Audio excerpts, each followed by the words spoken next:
আমি শক্ত হব। আমার ছেলের জন্য তোরা এত কিছু করতে পারলে আমি মা হয়ে এটুকু করতে পারবো না? পারবো, পারবো। তিনি বারবার রুদ্রের কাছে কৃতজ্ঞতা প্রকাশ করছেন, তো ছেলেকে আদর করছেন। মেঘ অবাক হয়ে সাফারের দিকে তাকিয়ে আছে। এই মেয়েকে প্রথমে সে কতই না খারাপ ভাবতো যখন রুদ্রের সাথে অমন নাটক করছিল, তবে এখন যেন তার প্রতি সম্মান বেড়ে গেছে। উপস্থিত সবাই সাফার সুনামে পঞ্চমুখ। এর মধ্যেই সব বন্ধুরা ছুটে যায় রাহুলের কাছে, এক একজনের চোখে পানি, তবে মুখে হাসি। বন্ধু ফিরে পাওয়ার আনন্দ সবাইকে যেন আরও উল্লাসিত করে তোলে। সবাই সেখানে রাহুলের সাথে কথার ঝুড়ি খুলে বসে। রাহুলও তাকিয়ে তাকিয়ে তাদের সব কিছু শোনে।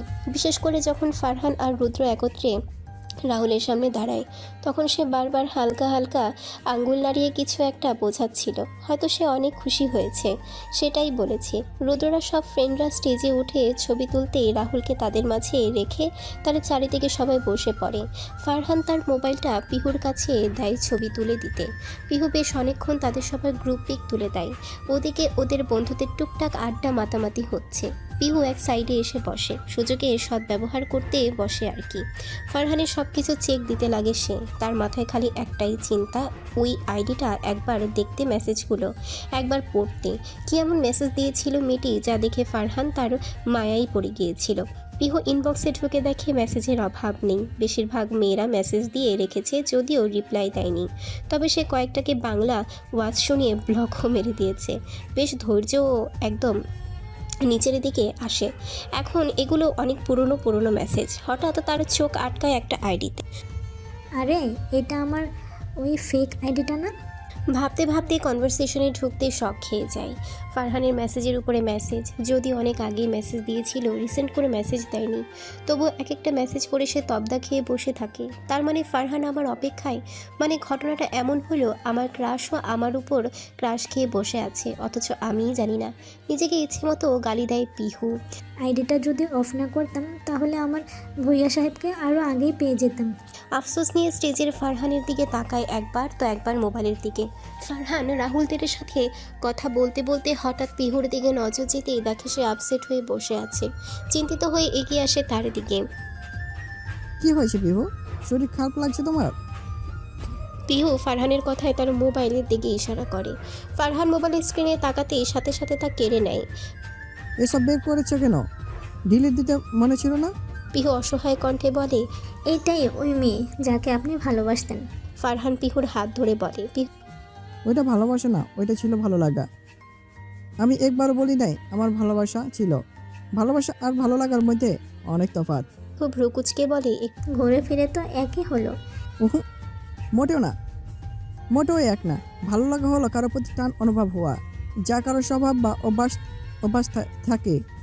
অভ্যাস থেকে হয়, তবে তা সাময়িকের জন্য। আর ভালোবাসা হলো গভীর, দীর্ঘস্থায়ী। ভালোবাসা শুধুমাত্র বাহ্যিক সৌন্দর্য বা গুণ দেখে হয় না, পুরো মানুষের নাটক মেনে নেওয়া। এখানে স্বার্থের চেয়ে প্রাধান্য প্রায় যত্নমান, অভিমান, বোঝাপড়া, পাশে থাকার প্রতিশ্রুতি। ভালোবাসা সহজে মুছে যায় না, দূরে থেকেও টিকে থাকে। একটু থেমে বলে। এক কথায় ভালো লাগা হলো ফুলের সৌরভে মুহূর্তের মুগ্ধতা, আর ভালোবাসা হলো পুরো গাছকে আগলে রাখা, ঝড় বৃষ্টি রোদ যাই হোক না কেন। পিহু মুগ্ধ হয়ে শোনে ফারহানের বিশ্লেষণ। পিহু নরম সুরে বলে। একটা সিক্রেট বলি? ফারহান ভ্রু কুচকে জিজ্ঞেস করে। কি? যদি বলি ওইটা মেয়ে ছিল, তো তো কি আমাকে ছেড়ে দিবেন? তুমি কি আমাকে বাজিয়ে দেখেছো? তোমার কি এই ফারহানের পার্সোনালিটি এত লো মনে হয়? আমি তোমাকে ভালোবাসি, মানে তোমাকেই ভালোবাসি। এখন আমার সব কিছু জুড়ে শুধুই প্রিয়। ফালতু চিন্তা মাথা থেকে ঝেড়ে ফেলো। বাচ্চাদের নাম কি কি রাখবা তা চিন্তা করো। ফারহানের কথায় পিহু হেসে উঠে মনে মনে বলে। থাক, কিছু জিনিস আপনার অজানা ভূঁইয়া সাহেব। অনেক আনন্দ, ভালোবাসা, হাসি ঠাট্টার মাঝে বিয়েটা শেষ হয়। রাহুলকে তার বাড়িতে শিফট করা হয় মেডিকেল থেকে। বাকিরাও বরকনে নিয়ে বাড়ি ফিরে আসে। মেহমানরা কিছু চলে গেছে আর কিছু থেকে গেছে। রাত 10টা। এখন চলে এসেছে সেই সময় যার অধীর আশায় বসেছিল রুদ্র, তার বউকে একটু একান্ত করে পাওয়ার সময়। সব বাধা বিপত্তি পেরিয়ে সেই রুমে ঢুকে পড়ে। ভেতরে প্রবেশ করতেই চোখে পড়ে ড্রিম লাইটের আলোয় এক লাল পরী বসে আছে, তার ফুলে সাজানো খাটের ঠিক মাঝখানে। রুদ্র ঘরে প্রবেশ করতেই দরজা লাগিয়ে দেয়। এদিকে দরজা লাগানোর শব্দে মেঘ হালকা কেঁপে ওঠে। রুদ্র একটু একটু করে এগিয়ে আসে মেঘের সামনে, আলতো হাতে মেঘের দুপাট্টা তুলে ধরে তার মুখখানার দিকে তাকায়। সারাদিনের সব ক্লান্তি যেন এখানেই এসে শেষ। মেঘও চোখ তুলে রুদ্রের দিকে তাকায়। দুজনের চোখাচোখি হতেই হালকা হেসে ওঠে। এ কোনো সাধারণ হাসি নয়, এ হলো প্রাপ্তির হাসি। মেঘ বিছানা থেকে নেমে রুদ্রকে পায়ে ধরে সালাম করতে গেলেই রুদ্র তার হাত ধরে আটকে দেয়। তাকে বুকে নিয়ে বলে, তোমার জায়গা শুধুই আমার বুকে, এখানেই থাকবে সারা জীবন আমার হয়ে। মিসেস রুদ্র চৌধুরী হয়ে থাকবে তো আজীবন। মেঘ মাথা তুলে রুদ্রের চোখে চোখ রেখে বলে, মিসেস রুদ্র চৌধুরী আপনাকে কথা দিচ্ছে, শেষ নিঃশ্বাস ত্যাগ করার আগ পর্যন্ত মেঘ শুধু আপনারই থাকবে। মেঘের কপালে গভীরভাবে ঠোঁট ছোঁয়ায় রুদ্র। মেঘও আবেশে চোখ বুজে নেয়। চেঞ্জ করে দাও, নামাজ দিয়েই শুরু করব আমাদের জীবনের আরেক নতুন অধ্যায়। তারপর রুদ্র মেঘকে একে একে গয়না খুলতে সাহায্য করে। মেঘ লেহেঙ্গা পাল্টে নর্মাল শাড়ি পরে নেয়। দুজনেই ফ্রেশ হয়ে অজু করে 2 রাকাত নফল নামাজ আদায় করে নেয়। নামাজ শেষ করে দুজনে বারান্দায় আসে। আজকের চাঁদটা স্পষ্ট, আকাশে অদ্ভুত সুন্দর লাগছে। রুদ্র মেঘকে এক হাতে জড়িয়ে ধরে বলে, শ্বশুর আব্বু, আপনার মেয়ে তো আমার নামে অনেক অভিযোগই দিয়েছে আপনার কাছে। এখন দেখুন, আপনার মেয়ের সব অভিযোগ ভুল প্রমাণ করে দিয়ে আপনার মেয়েকে আবারও নিজের করে নিলাম। মেঘ অবাক হয়ে রুদ্রের দিকে তাকায়। সে যে তার বাবার কাছে বারান্দায় এসে অভিযোগ করত, তাকে রুদ্র শুনেছে। হকচকিয়ে জিজ্ঞেস করে, আপনি কি সব শুনেছেন? রুদ্র হালকা হেসে বলে, একটু শুনে নিয়েছিলাম। আপনি তো অনেক খারাপ লোক, আমার সিক্রেট কনভারসেশন শুনে ফেলেন। খারাপ হলেও তোমারই তো। রুদ্রের কথায় দুজনেই হেসে ওঠে। মেঘ রুদ্রের কাঁধে মাথা রেখে বলে, আচ্ছা, সুখ বলতে কি জানেন? মন আর জীবনের প্রশান্তি, তৃপ্তি, আনন্দের অনুভূতিকে সুখ বলা হয়। তবে আমি তো এগুলো জানি না। আমি সুখ বলতে শুধু আপনাকেই জানি। রুদ্র ফট করে মেঘের দিকে তাকায়। মুহূর্তে মুখে হাসি ফুটে ওঠে। আমিও সুখ বলতে আমার এই বোকা ফুলকেই জানি। মেঘ চমকে তাকায়। রুদ্র কি বললেন? ভ্রু কুঁচকে বলে, কি? বোকা ফুল বললেন না মাত্র? হুম। মেঘ চিন্তিত হয়ে বলে, আপনি এই নাম জানলেন কিভাবে? এই নামে আমাকে একবার ওই লোকটি ডেকেছিল। রুদ্র মিটিমিটি হেসে বলে। যদি বলি ওই লোকটি তোমাকে এখনো বোকা ফুল বলে ডেকেছে? মেঘ রুদ্রের ঘুরিয়ে পিছিয়ে বলা কথা বুঝতে না পেরে অবাক হয়ে তাকায়। রুদ্র মেঘের ভাবভঙ্গি দেখে তার গাল টিপে বলে, এই ছোট্ট ব্রেনে এত প্রেশার দিও না বউ। মেঘ বসে আছে বারান্দায়। রুদ্র ড্রয়ার খুলে কিছু একটা বের করে আনে। মেঘ তার হাতের দিকে তাকাতেই দেখে জুয়েলারি বক্স। রুদ্র বক্সটা খুলে একটা সোনার চেইন বের করে, যাতে একটা লকেট আছে মেঘের নামে। রুদ্র যত্ন সহকারে তা পরিয়ে দেয় মেঘের গলায়। তারপরে গভীরভাবে একটা ভালোবাসার পরশ এঁকে দেয় সেখানে। অতঃপর মেঘের কানের কাছে মুখটা নিয়ে বলে, শুরু করতে পারি? রুদ্রের কথার অর্থ বুঝতেই সাথে সাথে মেঘ লজ্জায় লাল হয়ে ওঠে। তাকে চুপ থাকতে দেখে রুদ্র ফের বলে, নাকি এখনো পারমিশন পাবো না? মেঘ কোনো উত্তরই দেয় না। তাকে চুপচাপ বসে থাকতে দেখে নীরবতাকে সম্মতির লক্ষণ ভেবে রুদ্র এগিয়ে যায়। শাড়ির ভাঁজে হাত ঢুকিয়ে ধনুকের মতো কোমর আঁকড়ে ধরে একটানে কাছে নিয়ে আসে। সাথে সাথে অধৈর্যরা আঁকড়ে ধরে, যেন বহু বছরের তৃষ্ণা মেটাচ্ছে। ডুবে যায় একে অপরের অধরের মাঝে। বেশ কিছু মুহূর্ত যেতেই রুদ্র ছেড়ে দেয়, মুখ গুজে দেয় মেঘের গলায়। মেঘ রুদ্রের শার্ট চেপে ধরে আছে।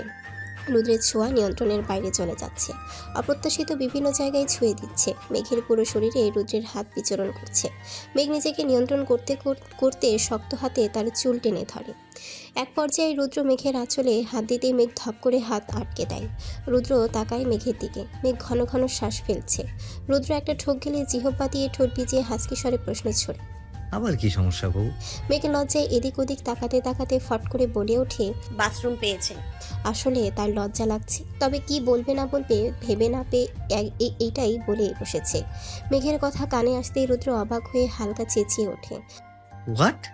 মেঘ থতমত খেয়ে বসে আছে। রুদ্র গম্ভীর কণ্ঠে বলে, আর ইউ সিরিয়াস? কিছুই বলে না। মাথা নিচু করে এবার রুদ্রের আরো গা ঘেঁষে বসে। রুদ্র বুঝে যায় মেঘের নীরব উত্তর। মুহূর্তে একটানে তার বাহু থেকে সরে যায় শাড়ির আঁচল। অতঃপর দুজন তলিয়ে যায় ভালোবাসার গভীরে। একে অপরের মাঝে হারিয়ে গিয়ে ভেঙে যায় তাদের মধ্যকার সব দেয়াল। সেই রাত্রে হয়ে ওঠে চিরস্মরণীয়, ভালোবাসার স্বীকৃতি আর আত্মার মিলনের এক অমিলন মুহূর্ত। বউ বলো না কি হয়েছে? কিছু না। অফিস থেকে ফিরে প্রায় আধা ঘন্টা ধরে সুমনাকে এই প্রশ্ন করেই যাচ্ছিল সাদ। তবুও সে বলছে না মন খারাপের কারণ। এবার যেন ধৈর্যের বাঁধ ভেঙে গেল। তবে চিল্লাতেও পারবে না। চিল্লালে কান্নাকাটি করে সুমনা গিয়ে বসবে শ্বশুর শাশুড়ির কাছে। একে ওর জ্বালায় বাঁচা দায়। আবার তার বাপ মা তিনজন মিলে একসাথে ধোলাই করলে বাপরে বাপ। ভাবতেই সাদের ভেতরের আত্মা যেন ফিসফিসিয়ে উঠল, ভাই তুই মর, আমায় ফাঁসাস না। বউকে দরকার হলে ইমোশনাল ব্ল্যাকমেইল কর, কিন্তু কাঁদাস না। কান গেলে আমারই যাবে, তোর না। মুহূর্তেই নিজেকে শান্ত করল সে। সুমনার দিকে তাকাতেই চোখ যেন হঠাৎ ঘুরে হারিয়ে যায়। হালকা খয়েরি রঙের শাড়ি পরিহিতা সেই প্রিয় মুখ সুমনা, তার পূর্ব পরিচিত প্রেমিকা, যাকে হারানোর ভয়ে লুকিয়ে বিয়েও করে ফেলেছিল। আজ সে আর লুকানো স্ত্রী নয়, পরিবার সমাজ সবাইকে জানিয়ে সসম্মানে ঘরে আনা বউ। ভাবতেই বুকের ভেতর এক অন্যরকম প্রশান্তি খেলে যায়।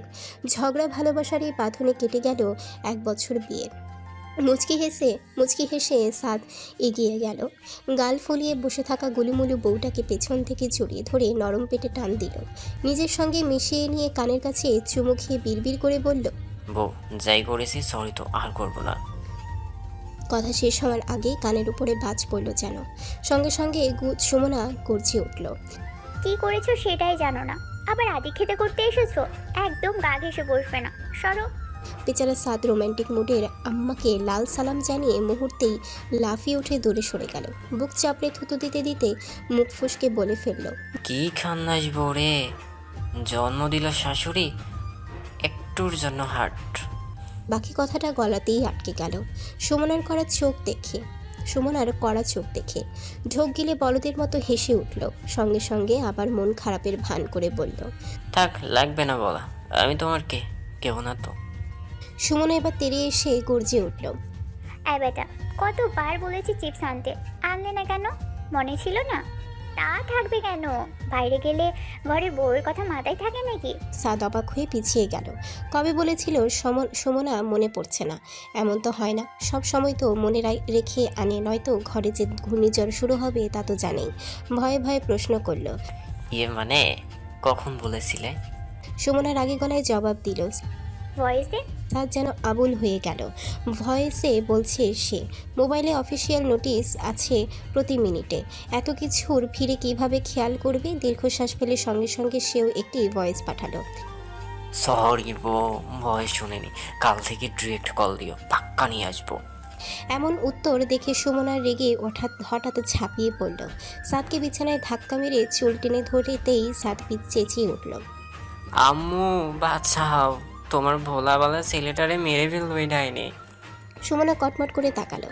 গালে জানের জুড়ে কামড় বসিয়ে তারপর ধপধপ পায়ে সেখান থেকে চলে গেল। সাদ তার যাওয়ার দিকে তাকিয়ে গাল ঘষতে হালকা হেসে উঠল। এ ঝাঁসির রানীকে একটু পরেই সামনে নিবে, আপাতত রাগ করুক না হয়। দিনের সিংহ সুমনা হলেও রাতের সিংহ তো সে। নিজেও চুল ঠিক করতে করতে বাথরুমে ঢুকে গেল।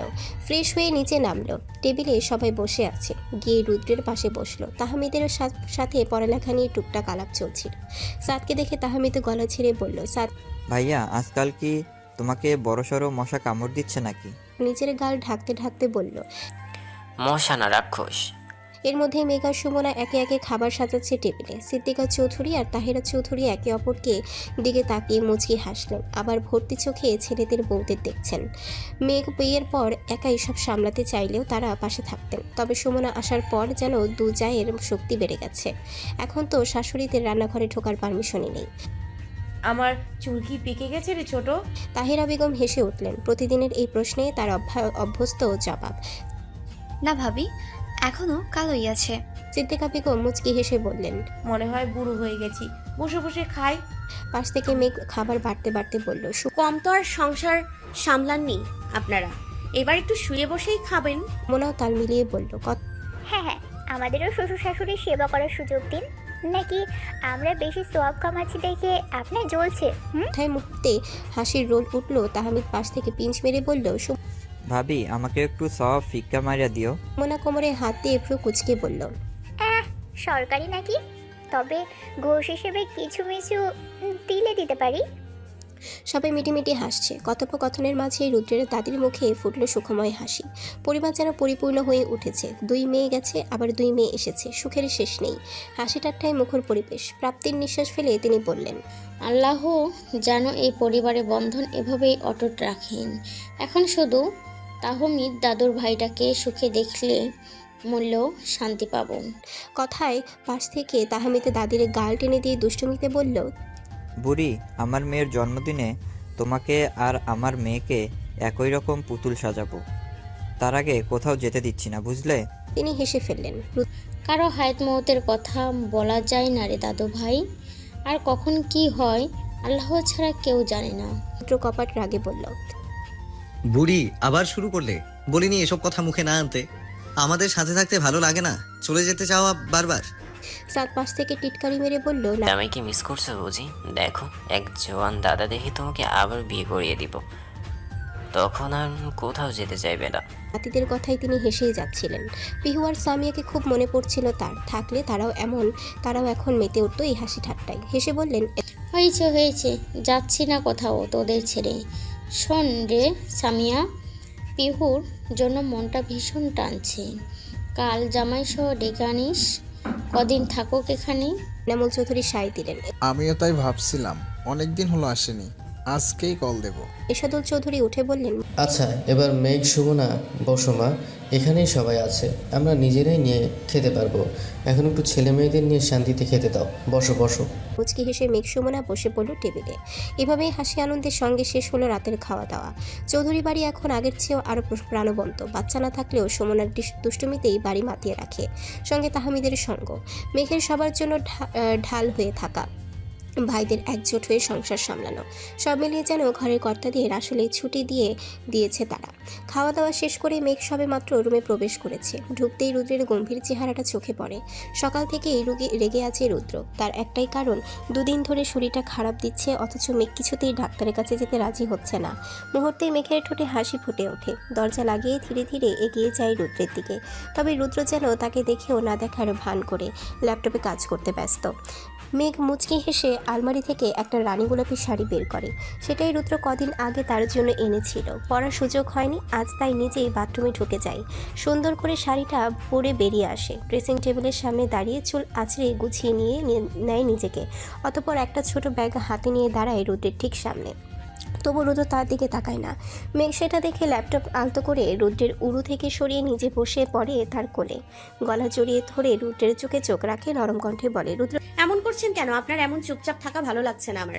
গম্ভীর মুখে উত্তর দেয়, এসব করে লাভ নেই। আমি বলছি না যে আমার কথা শুনবে না, তার দিকে তাকানোরও ইচ্ছে নেই আমার। আমি সত্যি ঠিক আছি। রুদ্র আর কিছু বলে না, শুধু চুপচাপ তাকিয়ে থাকে মেঘের দিকে। মেঘ আস্তে আস্তে বলতে থাকে, রুদ্র আমি না আপনার থেকে একটা জিনিস লুকিয়েছি। ভ্রু কুচকে জিজ্ঞেস করে, মেঘ কি? এতে সেই লুকানো জিনিস আছে। হাতের ছোট ব্যাগটা রুদ্রের হাতে দেয়। রুদ্র কপাল কুচকে খুলতেই থমকে যায়। তার হাত যেন আটকে যায় ভেতরে জিনিসগুলো দেখে। মনে হয় অদৃশ্য কোনো ভার বহন করছে। কি হলো, বের করুন। শ্বাসরুদ্ধ হয়ে ছটফট নয়নে তাকায় রুদ্র মেঘের দিকে, আবার ব্যাগের দিকেও। তার হাত কাঁপতে থাকে, অবিশ্বাসে ভরা চোখ, কাপা কণ্ঠ উচ্চারণ করে, মেঘের বউ, এটা স্বপ্ন? এটা স্বপ্ন নয় তো? ঠোঁটে মিষ্টি হাসি, মাথা নেড়ে বোঝায় না। রুদ্র কয়েক মুহূর্ত তাকিয়ে থাকে। দ্রুত ব্যাগ থেকে বের করে আনে ছোট ছোট জামা জুতো, সাথে একটি কাগজ, তাতে লেখা, I am coming my dear papa, are you waiting for me. Rudra আর কিছু ভাবতে পারল না। মেয়েকে শক্ত করে জড়িয়ে ধরে। তার চোখ থেকে অঝরে পানি ঝরতে থাকে। ছেলেদের নাকি কাঁদতে নেই, কিন্তু জীবনের সবচেয়ে বড় সুখবর পেয়ে তার পক্ষে আর চোখের বাঁধ ভাঙা আটকানো সম্ভব হয় না। মাথা তুলে মেঘের মুখ 2 হাত দিয়ে আঁকড়ে ধরে বলে, তুমি একবার বলো, তুমি একবার মুখে বলো। মেঘা ভেজা কণ্ঠে সেই সুখকর সংবাদ শোনায়, আমার প্রিয় রুদ্র মশাই, আপনি বাবা হতে চলেছেন আর আমি মা। আমাদের ভালোবাসার চিহ্ন আসতে চলেছে এই দুনিয়ায়। রুদ্রের খুশি ধরে কে, সে তো লাফিয়ে উঠে মেয়েকে কোলে তুলে নিয়ে ঘুরতে থাকে, যেন ছোট্ট শিশুকে প্রিয় খেলনা কিনে দেওয়া হয়েছে আর সে আনন্দে আত্মহারা। একের পর এক চুমনে ভরিয়ে দেয় মেঘকে। বউ, তুমি কি জানো আমার জীবনের সেরা উপহারটা তুমি আমাকে দিতে যাচ্ছ? আমি কিভাবে যে বলি কতটা খুশি, আমি ভাষায় প্রকাশ করতে পারছি না। আমি বাবা হব, আমি বাবা। রুদ্রের এসব বাচ্চামি পাগলামিতে হেসে ওঠে মেঘ। সেও ভীষণ খুশি। গতকাল পিহুর কথায় সে যখন প্রেগনেন্সি টেস্ট করে তখনই পজিটিভ আসে। তারপর থেকে ভেতরে কেমন যেন অদ্ভুত অনুভূতি হচ্ছিল, যেন তার শরীরের ভেতরে নতুন এক প্রাণ নীরবে শ্বাস নিচ্ছে। আয়নার সামনে দাঁড়ালে নিজেকে হঠাৎ অপরিচিত মনে হয় সে শুধু সে নয়, সে এখন দুজন।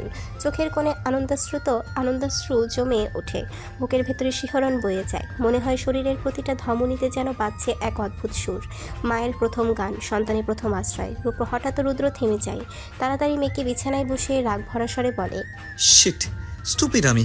এই অবস্থায় তোমাকে কোথায় সাবধানে রাখতে হবে। মেঘ হেসে তার হাত ধরে বসায়। সেদিন সারা রাত দুজনের কাটে গল্পেই। মাঝে মাঝে রুদ্র মেঘের পেটে মাথা রেখে বাবুর সাথে কথা বলে। যদিও বাচ্চারা তখনও পুরোপুরি গড়ে ওঠেনি, তবু বাবার মন তো। দুজনে মিলে কল্পনার জাল বুনতে থাকে। এই ছোট্ট অদেখা প্রাণ কেমন করে হাঁটবে, কেমন করে হাসবে, কাকে প্রথম ডাকবে। তাদের মনের ক্যানভাসে ফুটে ওঠে অসংখ্য স্বপ্ন। এরই মধ্যে রুদ্র সবাইকে খবরটা জানাতে চাইলে মেঘ থামায়, বলে কাল সবাই একসাথে হলে তখনই বলবে। রুদ্র বাধ্য ছেলের মতো বউয়ের কথাই মানে।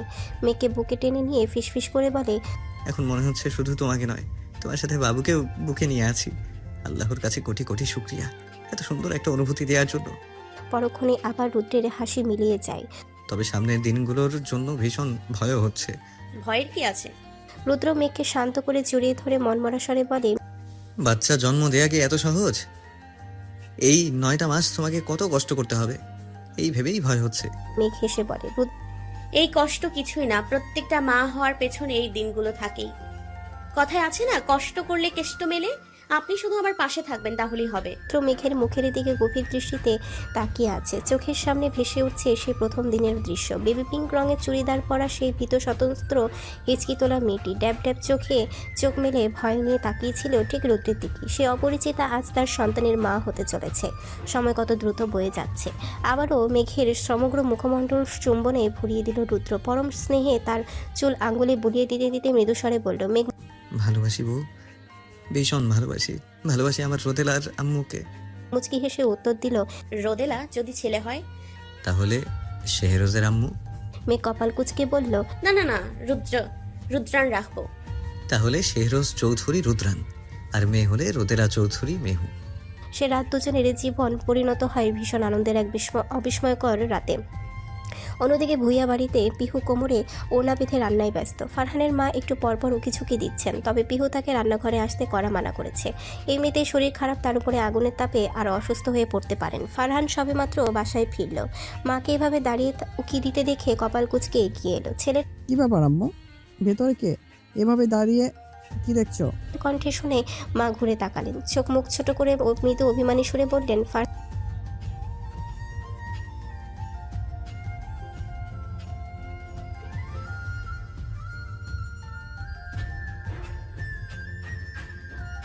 মায়ের কথা শুনে হেসে উঠল।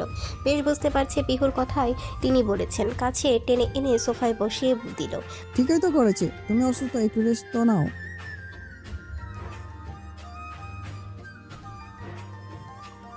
চোখের দুনিয়ায় যেন একেবারে হারিয়ে আছে। ফারহানের ঠোঁটে জয়ের হাসি ফুটে উঠল, যেন জীবনের বড় কিছু অর্জন করেছে সে অবুঝ বাচ্চামি করা দুষ্টু আর বেয়াদব পিহু আজ দায়িত্ববান বধূ হয়ে দাঁড়িয়ে আছে। ধীর পায়ে এগিয়ে গিয়ে পিছন থেকে জড়িয়ে ধরল, ঘাম ভেজা গলায় মুখ ডুবিয়ে দিল। হঠাৎ স্পর্শে পিহু চমকে উঠলেও মুহূর্তে বুঝল এ ফারহান ছাড়া এর কেউ নাই। এক হাতে তার গাল ছুঁয়ে ঠোঁটে এক ফোঁটা হাসি খেলে গেল। কি মশাই, কখন এসেছেন? ফারহান তাকে আরও শক্ত করে জড়িয়ে গলায় টানার দুটো চুমু খেয়ে ফিসফিস করে বলল, যখন আপনি কাজে ব্যস্ত ছিলেন। তো এই গরমে এসেছেন কেন? যান, ফ্যানের নিচে বসুন, আমি শরবত করে আনছি।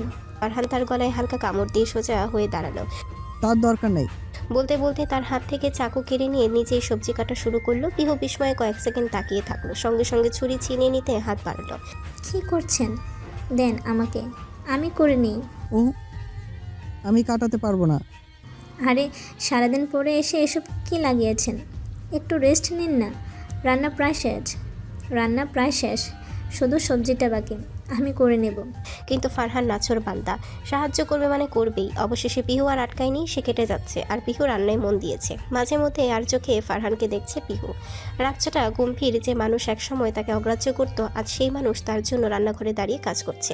মনের ভেতর অজানা এক শান্তিময় সুখকর বাতাস বয়ে গেল। রান্না প্রায় শেষের পথে। ফারহান বাসনপত্র ধুয়ে গোছাচ্ছে। যদিও পিহু তাকে এসব করতে দিচ্ছে না, তবু সে নিজের মতো করে যাচ্ছে। এমন সময় পিহু তরকারিতে ঢাকনা খুলে লবণ টেস্ট করতে মুখে নিতে ঘ্রাণ নাকে লাগতেই তার চোখ মুখ কুচকে গেল। তড়িঘড়ি মুখ চেপে সোজা ভিসিনের দিকে কাছে গেলে গলগলিয়ে বমি শুরু করলো।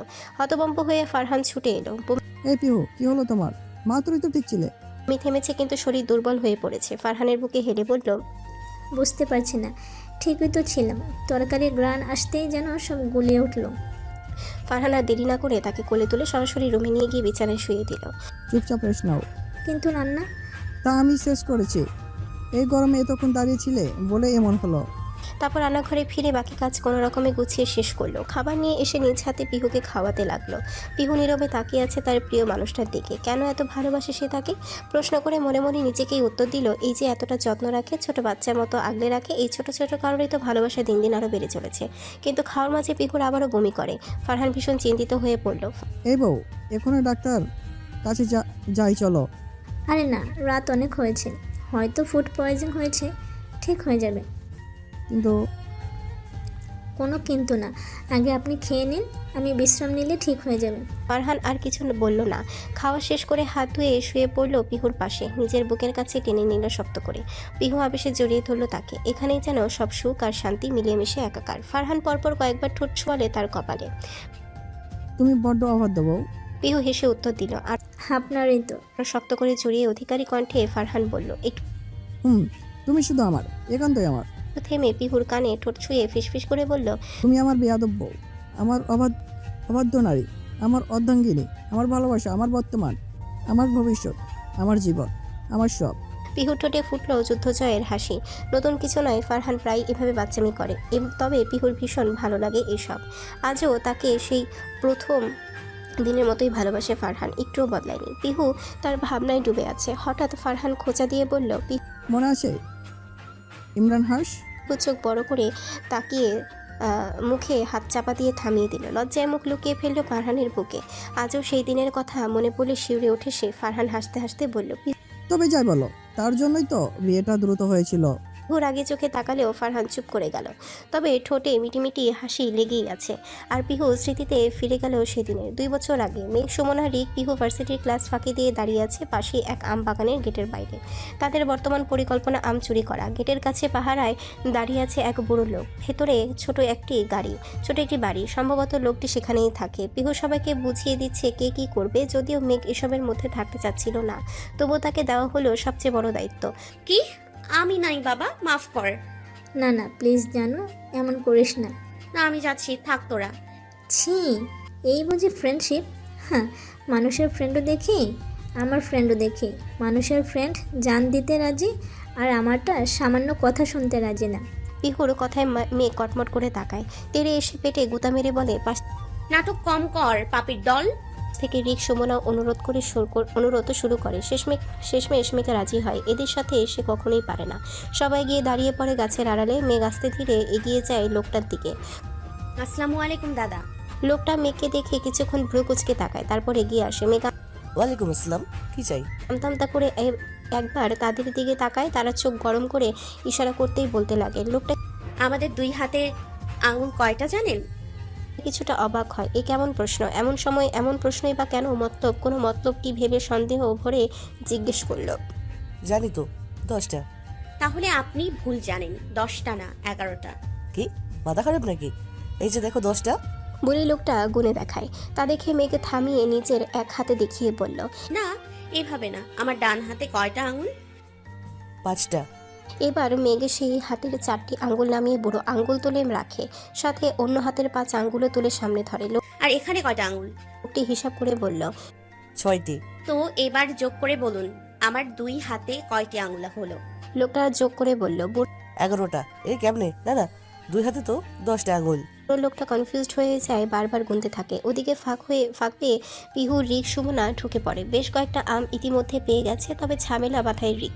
লাঠি দিয়ে আম পাড়ছিল তারা। সে পণ্ডিতি করে ইটের টুকরো দিয়ে মারে ইটা, তবে তা গিয়ে ডিরেক্ট সেই ঘরের টিনের উপরেই পড়ে। সঙ্গে সঙ্গে এক মহিলার চিৎকার ভেসে আসে। এই ক্যাটারে, শালার ঘরে শালা, তোকে কে বলেছে উস্তাদি করতে? আরে মানে এসব বাদ, আগে আম দ্রুত ব্যাগে রাখ, দেখে ফেললে কেলেঙ্কারি। মহিলাটি আস্তে আস্তে তারা কিছু আম ব্যাগে রাখলেও বাকি আম হাতেই রয়ে যায়। তাদের আম চুরি করতে দেখে রেগে যায় মহিলাটি, লাঠি নিয়ে তেড়ে আসে। কত বড় সাহস, আমার বাগানের আম চুরি করস? দাঁড়া দাঁড়া, এই তোরা ঢুকলি কেমনে? আমার জামাই না পাহারা দিচ্ছিল? পিহুরা দৌড়াতে দৌড়াতে বলল, এসব পরে দাদি, আগে সামনে দেখেন, আপনার জামাই জোয়ান মায়ের সঙ্গে টাঙ্কি মারে। পিটানোর হলে জামাইকে পিটিয়ে সোজা করুন, নয়তো এই বয়সে জামাই হারাবেন। পিহুর কথায় মহিলাটি দৌড়ে গেটের দিকে তাকায়। আসলে এই সুন্দরী এক জোয়ান মেয়ের সঙ্গে কি যেন আলাপ করছে তার বুড়া জামাই। সঙ্গে সঙ্গে মাথায় আগুন ধরে যায়। তবে রে, বউ রেখে অন্য বেটির সঙ্গে ফষ্টি নষ্টি। এদিকে পিহুরা দৌড়াতে দৌড়াতে মেঘকেও টেনে নিয়ে যায় সাথে। দৌড়াতে দৌড়াতে ভার্সিটির গেট পেরিয়ে মাঠে বসে পড়ে সবাই হাঁপাচ্ছে। একে অপরের দিকে তাকাতে খিলখিলিয়ে হাসির শব্দ ছড়িয়ে পড়ে। বুঝলাম না, আবেগের বয়স কি শেষ হয়ে গেছে নাকি? সব কিছুতেই বিবেক কাজ করছে। রিকের কথায় সুমনা ওর পিঠে চাপড় মেরে বলল। রিক তোর বিবেক আর গাধার বিবেক সেম। নাক তুলে বলল, পিহু ঢং না ভাই, একে তো বেডার আম চুরি করলাম, তার চেয়েও বড় কথা বেটার বউয়ের সঙ্গে যে ঝামেলা লাগাই দিলাম। এখন তো মনে কুচুমুচু করছে, যেই দাজ্জাল বেডি বেডারে যদি মারে। পাশ থেকে কাঁচা আম খেতে খেতে বলল, বেড়াই কেন বেডিগর কথা শুনতে গেল? লুচ্চা বেড়া, বউ থাকতে মেয়েদের কথায় কান দিল কেন?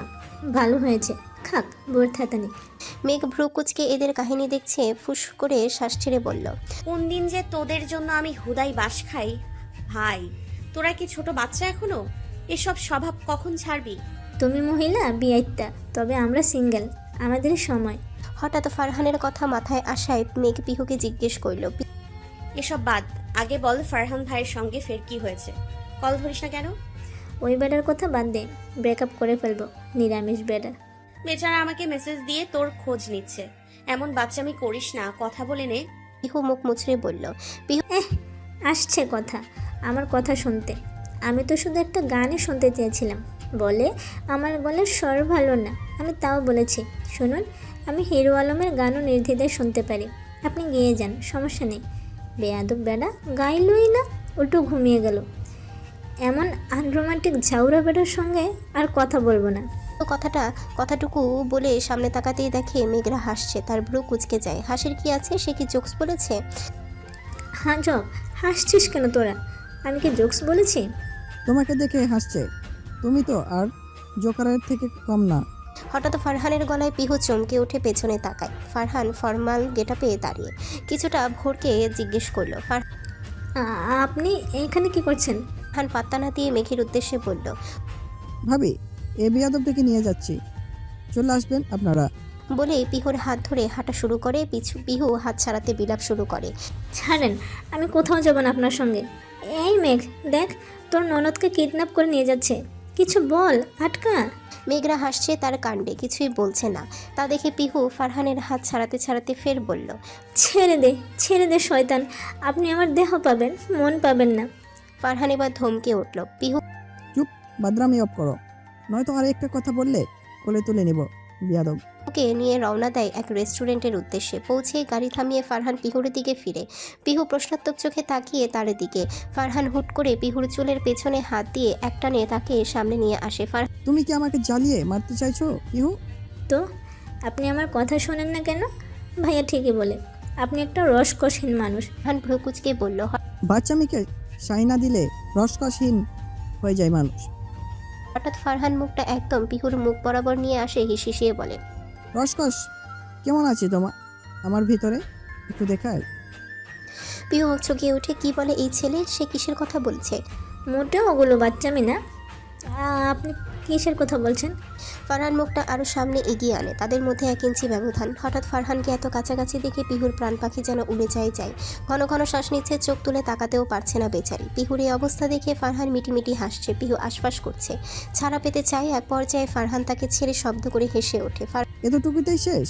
ক্রস ক্রস দেখাতে লাগলে তো একদমই নাই হয়ে যাবে। ফারহানকে মজা উড়াতে দেখে পিহুল কড়া চোখে তাকায়। তাকে ভয় দেখাতেই যে এমনটা করেছে সে বেশ বুঝতে পারছে। তবে পিহু কি ভয় পাওয়ার লোক নাকি? মোটেও না। নিজেকে সামলে বুক ফুলিয়ে বলে, হ্যাঁ, আমাকে কি মনে করেন ভয় পেয়েছি? মোটেও না। আমাকে উপরে দেখতে ভালো মানুষ মনে হলো, ভেতরে ভেতরে আমি ইমরান হাশমি। ফারহান সিটবেল্ট খুলে বেরোতে নিচ্ছিল। হঠাৎ পিহুর কথায় মুহূর্তে তার শুকনো কাশি উঠে যায়। কাশতে কাশতে চোখ বড় বড় করে তাকায় তার দিকে। ফারহানের দৃষ্টি পেয়ে পিহুর হুঁশ ফিরে। সে কি বলতে কি বলেছে, সঙ্গে সঙ্গে মুখে হাত চলে যায়। মনে মনে দুবার আস্তাগফিরুল্লাহ পড়ে ফেলেছে। কি বললে তুমি? তো কই কি? বুঝেছি, বিয়েটা জলদি করতে হবে। বলতে বলতেই তাকে নিয়ে রেস্টুরেন্টে ঢুকতেই পিহু চারিদিকে দেখতে থাকে। পুরো রেস্টুরেন্ট খালি, তবে সুন্দর করে সাজানো, আশেপাশে বেলুন ফুল দিয়ে ডেকোরেশন করা। পিহু দেখতে দেখতে বলে, এই এটাই কারো জন্মদিন হয়তো, চলুন আমরা অন্যটায় যাই। বলতে বলতেই পাশে ফিরে তাকাতেই দেখে ফারহান নেই। চকিত নজরে পাশে খুঁজতে থাকে। কোথায় গেল ফারহান এই শুনশান রেস্টুরেন্টে? তাকে একা রেখে ভয়ে ভয়ে পেছন ঘুরে বের হয়ে আসতে নাই। ঠিক তখনই আশেপাশে সব লাইট জ্বলে ওঠে। সঙ্গে সঙ্গে উপর থেকে গোলাপের পাপড়ি এসে পড়ে পিহুর ওপর। পিহু অবাক হয়ে সেখানেই দাঁড়িয়ে যায়। তখনই সেই পেছন থেকে একটি গলা ভেসে আসে। ও আমার প্রিয় অবাধ্য নারী, আজকের মতো একটু বাধ্য হয়ে আমার কথা একটু পিছন ফিরে দেখুন। পিহু সাথে সাথে পেছনের দিকে তাকায়। চোখের সামনে ভেসে ওঠে পরিচিত মুখগুলো। ফারহান হাঁটু মুড়ে বসে আছে, তার হাতে রিং বক্স। পেছনে ফারহানের পরিবার সহ পিহুর পরিবার। পিহু অবাক, তার ভাই, চাচা, বাবা সব এখানে। আপনাকে আমি হালালভাবে আমার ঘরে তুলতে চাই। আপনার বাদরামি, বাচ্চামি, আপনার সাথে যুক্ত যত যা আছে সব কিছু আমি নিজের করে গ্রহণ করতে চাই। আপনাকে আমি আমার জীবনের প্রথম ও শেষ নারী হিসাবে আমার ঘরে তুলতে চাই। ফারহানের কথায় পিহু কি রিয়াকশন দেবে বুঝতে পারছে না। চোখ দিয়ে অজহরে পানি পড়ছে, হাত কাঁপছে। এতগুলো মানুষের সামনে ফারহান এভাবে তাকে চাইতে পারে কল্পনার বাইরে। ভীষণ অবাক, বিস্ময় সব মিলিয়ে কেমন এক অনুভূতি। তাকে চুপ থাকতে দেখে ফারহান নরম গলায় আকুতি ভরা সুরে ফের বলল, আপনি কি আমার এই চাওয়াগুলো পূরণ করতে রাজি? আমার জীবনসঙ্গী হতে রাজি? মিসেস ফারহান রাশেদ ভুইয়া হতে রাজি? পিহু ঠোঁট কামড়ে তাকাচ্ছে, আনন্দের অশ্রু গড়িয়ে পড়ছে বাঁধ ভেঙে। একবার পেছনে বাবা মা ভাইয়ের দিকে তাকাতে দেখে তাদের মুখেও হাসি। তারা মেয়ের তাকানো দেখে বুঝে নেয় মেয়ে তাদের ইচ্ছে বুঝতে চেষ্টা করছে। চোখ দিয়ে আশ্বাস দেয় তারা। পিহু একবার মেঘদের দিকে তাকিয়ে এগিয়ে আসে, হাত সামনে বাড়িয়ে দিয়ে পরপর কয়েকবার মাথা নাড়িয়ে বলল, হ্যাঁ, আমি আপনার সারা জীবনের সঙ্গী হতে চাই। ফারহানের মুখেও হাসি ফুটে উঠছে, চোখে পানি চিকচিক করছে। আলতো হাতে পিহুর নরম হাত ধরে অনামিকা আঙ্গুলি রিং পরিয়ে দেয়। সঙ্গে সঙ্গে উপর থেকে আবারও গোলাপের পাপড়ি পড়তে থাকে, সাথে সবার হাততালির শব্দ। রুদ্র এগিয়ে এসে পকেট থেকে রিং বক্স বের করে পিহুর হাতে দেয়। পিহু কাঁপা কাঁপা হাতে ফারহানকে রিংটা পরিয়ে দেয়। সেদিন চৌধুরী পরিবার ও ভূঁইয়া পরিবার মেতে ওঠে উৎসবের আনন্দে। ছেলে মেয়ে বিয়ে বলে কথা, চৌধুরী বাড়ির খুশি রাখে কই। একসাথে 2 মেয়ের বিয়ে। সামিয়া রাফানের বিয়ের কথা চলছিল। এর মধ্যে রাফানের হঠাৎ ডিসিশনে সবাই মিলে সেদিন সিদ্ধান্ত নেয় একই ডেটে বিয়ে দেবার। বাড়ির কর্তারা একই সাথে 2 মেয়ের বিদায় দিতে রাজি না হলেও ফারহানের নিজের প্রেয়সীকে তাড়াতাড়ি নিজের করে পেতে বহু কষ্টে পরিবারে রাজি করিয়েছিল। সেদিন সবাই খুব খুশি ছিল। সুযোগ বুঝে সাদও ধাপ মেরেছিল নিজের ভালোবাসাকে মা বাবার সামনে দাঁড় করিয়ে। সুমনাও এনামুল চৌধুরী নিজের মেয়ে হিসেবে গ্রহণ করে নিয়েছিলেন।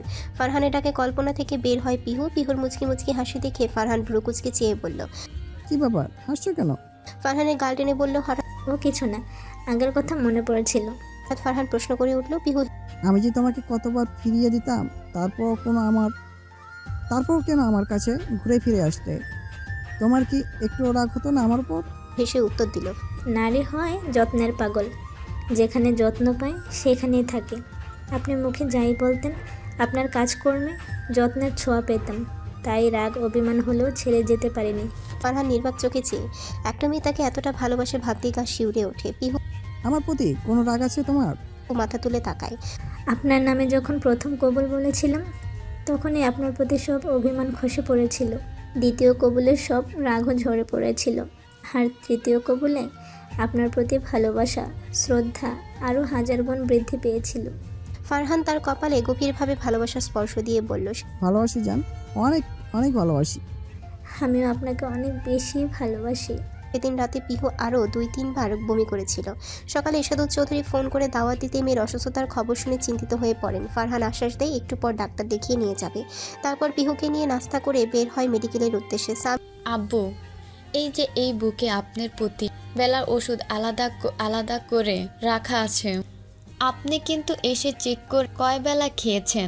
আর মা, আপনার প্রেশার পালস প্রথম রেখেছি, যদি শরীর খারাপ লাগে সবার আগে ডায়াবেটিস পরীক্ষা করবেন। মিয়া সে কখন থেকে শ্বশুর শাশুড়িকে বুঝিয়ে যাচ্ছে, যেন মনে হচ্ছে সে কয়েক বছরের জন্য বাপের বাড়ি যাচ্ছে বাচ্চা কাচ্চা রেখে। ফারুক তালুকদার হেসে বলল, 2 দিনের জন্যই তো যাচ্ছিস মা, এত টেনশন করতে হবে না, এই বুড়ো বুড়ি বিন্দাস থাকতে পারবে।